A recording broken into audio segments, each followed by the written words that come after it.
اور ابراہیم نے اپنے بیٹوں کو اسی بات کی وصیت کی، اور یعقوب نے بھی اپنے فرزندوں سے یہی کہا کہ اے میرے بیٹو، اللہ نے تمہارے لیے یہی دین پسند فرمایا ہے، تو مرنا تو مسلمان ہی مرنا۔ جس وقت یعقوب وفات پانے لگے تو کیا تم اس وقت موجود تھے جب انہوں نے اپنے بیٹوں سے پوچھا کہ میرے بعد تم کس کی عبادت کرو گے؟ تو انہوں نے کہا کہ آپ کے معبود اور آپ کے باپ دادا ابراہیم اور اسماعیل اور اسحاق کے معبود کی عبادت کریں گے، جو معبود یکتا ہے اور ہم اسی کے حکم بردار ہیں۔ یہ جماعت گزر چکی، ان کو ان کے اعمال کا بدلہ ملے گا اور تم کو تمہارے اعمال کا، اور جو عمل وہ کرتے تھے ان کی پرسش تم سے نہیں ہوگی۔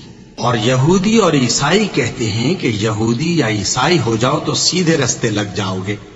اے پیغمبر، ان سے کہہ دو نہیں، بلکہ ہم دین ابراہیم اختیار کیے ہوئے ہیں، جو ایک اللہ کے ہو رہے تھے اور مشرکوں میں سے نہ تھے۔